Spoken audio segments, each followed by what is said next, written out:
നമസ്കാരം, വെളിച്ചം ചാനലിലേക്ക് സ്വാഗതം. 2025 മെയ് 15 വ്യാഴാഴ്ച വെളുപ്പിന് 12:11 AM സൂര്യൻ ഇടവൻ രാശിയിലേക്ക് വരുമ്പോൾ 4 രാശിക്കാർക്ക് നേട്ടങ്ങളുണ്ടാവും. അതുപോലെ തന്നെ 3 രാശിക്കാർക്ക് ദോഷവുമാണ്. ദോഷമുള്ള രാശിക്കാരുടെ കാര്യം ആദ്യം പറയാം. അതായത് ജന്മത്തിൽ, അതുപോലെ അഷ്ടമത്തിൽ, പിന്നെ 12ാം ഭാവത്തിൽ നഷ്ടസ്ഥാനത്ത് സൂര്യൻ വരുമ്പോൾ തൊഴിൽപരമായിട്ടുള്ള പ്രശ്നങ്ങളൊക്കെ ഉണ്ടാവാം.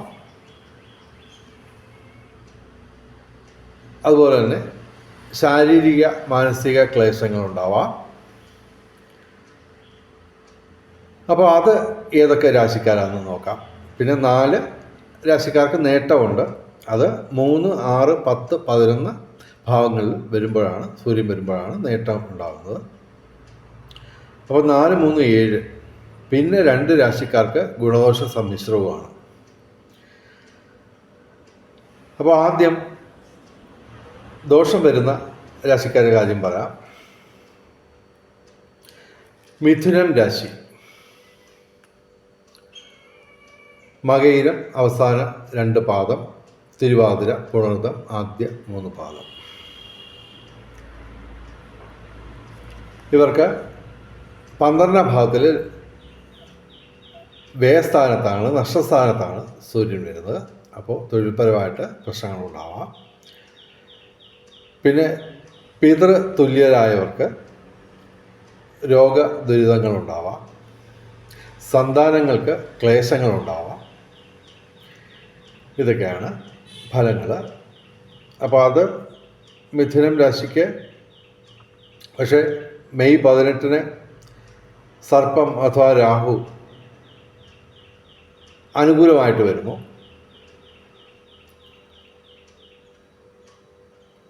അതുപോലെ തന്നെ ബുധനും അനുകൂലമാണ്.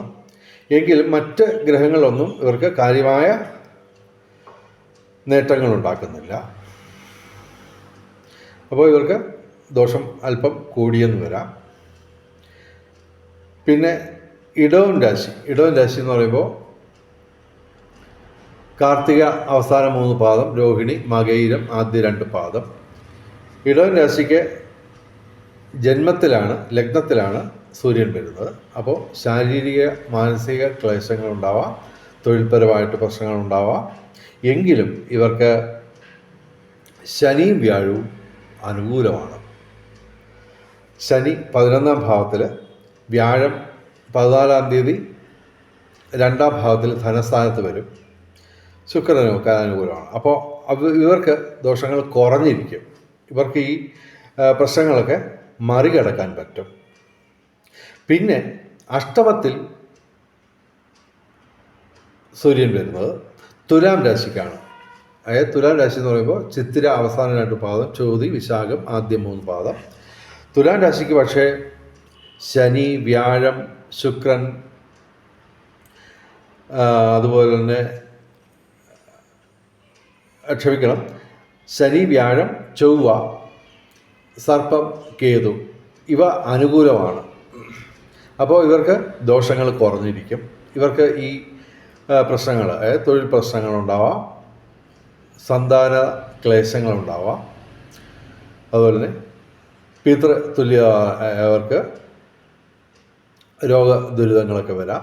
പക്ഷേ ഇവർക്ക് ഈ ഇത്രയും പ്രധാനപ്പെട്ട 5 ഗ്രഹങ്ങൾ അനുകൂലമാണ്. അപ്പോൾ അത് കാരണം ഇവർക്ക് ദോഷങ്ങൾ കുറഞ്ഞിരിക്കും. ഇവയൊക്കെ, ഈ പ്രശ്നങ്ങളൊക്കെ ഇവർക്ക് മറികടക്കാൻ പറ്റും.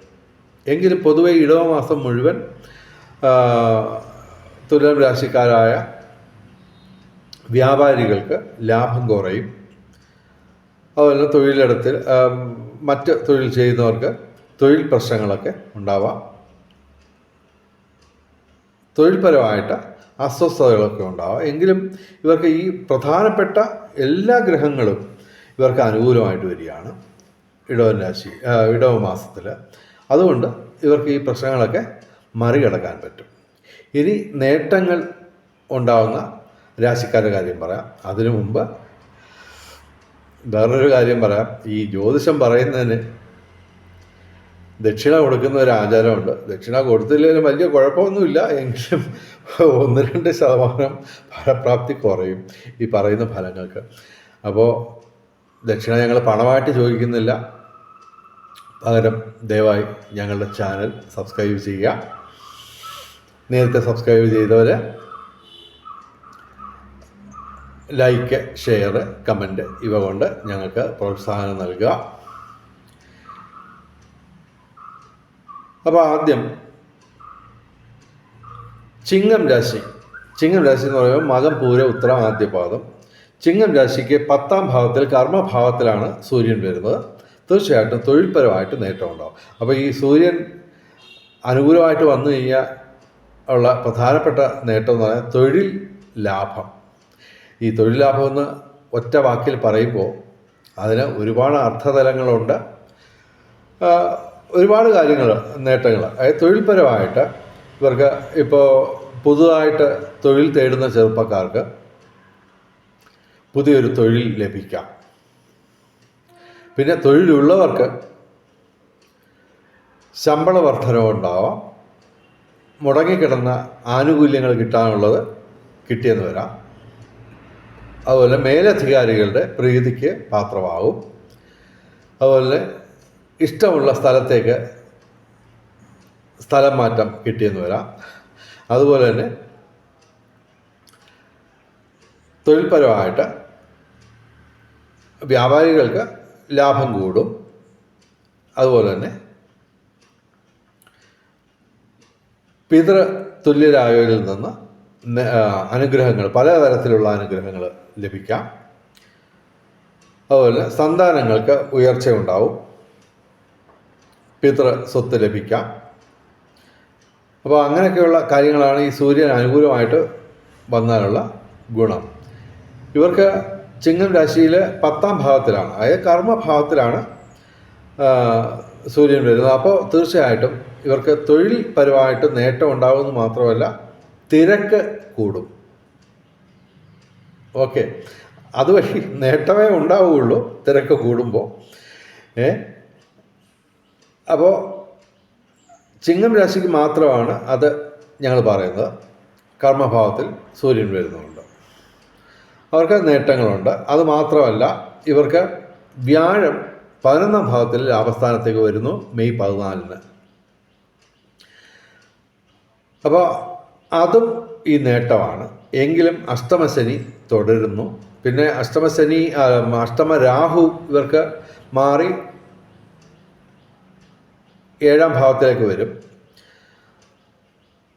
അപ്പോൾ അഷ്ടമരാഹുവിൻ്റെ ആ ദോഷം മാറുന്നു. എങ്കിലും പൊതുവെ ഇവർക്ക് ഇടവ മാസത്തിൽ പൊതുവെ അനുകൂലമായിട്ടുള്ള സംഭവങ്ങളുണ്ടാവും. പിന്നെ കർക്കിടകം രാശി എന്ന് പറയുമ്പോൾ പുണർദം അവസാന പാദം, പൂയ, ആയില്യം. കർക്കിടകം രാശിക്ക് 11ാം ഭാവത്തിൽ ലാഭസ്ഥാനത്താണ് സൂര്യൻ വരുന്നത്. എങ്കിലും ഇവർക്ക് മെയ് 14-ന് വ്യാഴം പ്രതികൂലമാവുന്നു, 12ാം ഭാവത്തിൽ വരുന്നു. അതുകൂടാതെ ശനി 9ാം ഭാവത്തിൽ ഉണ്ട്. അത് ഇവർക്ക്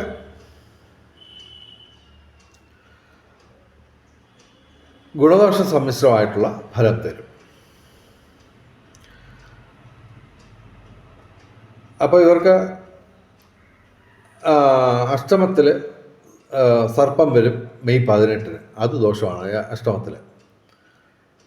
എങ്കിൽ തൊഴിൽപരമായിട്ട് ഇവർക്ക് നേട്ടങ്ങൾ ഉണ്ടാകാനുള്ള സാധ്യതയാണ്. പിന്നെ നേരത്തെ പറഞ്ഞ ഫലങ്ങൾ, അനുകൂലമായിട്ടുള്ള സംഭവങ്ങൾ നടക്കും. തൊഴിൽ ലാഭം, അതുപോലെ തന്നെ പിതൃഗുണം, സന്താന നേട്ടം, ഇവയൊക്കെ അനുഭവത്തിൽ വരും മേടമാസം മുഴുവൻ. എങ്കിൽ ഇവർക്ക് വ്യാഴം പ്രതികൂലമാണ്, ശനി ഗുണദോഷ സമ്മിശ്രമായിട്ട് ഫലം തരുന്നു. അതേസമയം സർപ്പം അഷ്ടമത്തിൽ ദോഷം ചെയ്യുകയും ചെയ്യും. ഇനി ധനുരാശി എന്ന് പറയുമ്പോൾ മൂലം, പൂരാടം, ഉത്രാടം, അവസാന പാദം. ധനുരാശിക്ക് 6ാം ഭാവത്തിലാണ് സൂര്യൻ വരുന്നത്. അത് മാത്രമല്ല, ഇവർക്ക് വ്യാഴം അനുകൂലമായിട്ട് വരുന്നു മെയ് 14-ന്. അത് മാത്രമല്ല, സർപ്പം അഥവാ രാഹു മെയ് 18-ന് 3ാം ഭാവത്തിലും വരുന്നു. കണ്ടകശനി തുടരും, എങ്കിലും സർപ്പം 3ാം ഭാവത്തിൽ അനുകൂല ഫലം തരും. അതുപോലെ വ്യാഴം 7ാം ഭാവത്തിൽ അനുകൂല ഫലം തരും. അപ്പോൾ ഇവർക്ക് നേട്ടങ്ങൾ കൂടുതലായിരിക്കും. ഇപ്പോൾ ഞങ്ങൾ പറയുന്ന 4 രാശിക്കാരിൽ ഏറ്റവും കൂടുതൽ നേട്ടം ഉണ്ടാകാൻ പോകുന്നത് ധനുരാശിക്കാണ്. സൂര്യൻ അനുകൂലമായിട്ട് വന്നു കഴിഞ്ഞാൽ തൊഴിൽ ലാഭം, സന്താന നേട്ടം, അതുപോലെ പിതൃഗുണം ഒക്കെ ലഭിക്കും. അതുകൂടാതെ ഇവർക്ക് 6ാം ഭാവത്തിലാണ്